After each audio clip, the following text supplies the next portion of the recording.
My son and his wife asked me to come visit them in Los Angeles. But the house was empty. I truly thought I was finally going to mend years of fractured family ties. I thought I was walking into a heartfelt reunion, but what I actually walked into was a trap. The chilling warning from my neighbor, "Run while you can. Your son and his wife are monsters," hit me like a physical blow. Can you even imagine hearing something like that, knowing your own son might be trying to kill you? My world shattered in that moment, and everything I thought I knew about my family, about love, about betrayal, changed forever. Just hours before, my world was crumbling, but in a different way. The Henderson contract, worth $22 million in annual revenue, lay shredded on my mahogany desk. 23 years I'd spent building Ramos Logistics, and now they were pulling out. My coffee had gone cold, a bitter film forming on top, much like the one clouding my own mood. I pushed my reading glasses up my nose, staring at the cancellation notice again, as if the sheer force of my will could rewrite effective immediately. 3, maybe 4, employees would have to go. At 67, I felt every single one of those years pressing down on my shoulders, the harsh Arizona sun doing little to warm the cold dread in my gut. Then, the phone shrieked, slicing through the office silence like a knife. I almost let it go to voicemail, bracing for more bad news.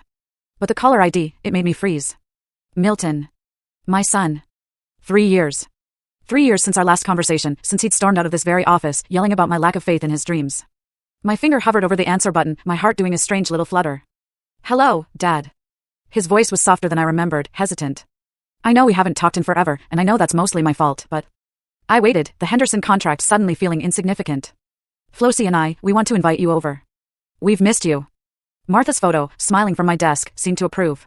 She always said I was too stubborn, too hard on the boy. "When were you thinking?" I managed, a fragile hope blossoming in my chest. "Maybe this Friday? We'll make a great dinner.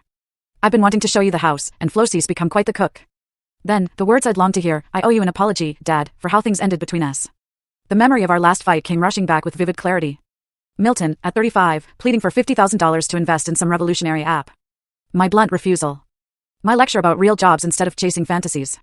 "You never believed in me," he'd shouted. "I believe in hard work, not get-rich-quick schemes."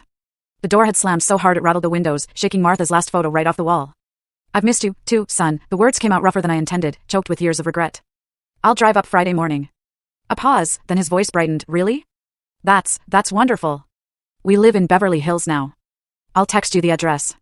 Beverly Hills. My boy had done well for himself, it seemed. Maybe I'd been wrong.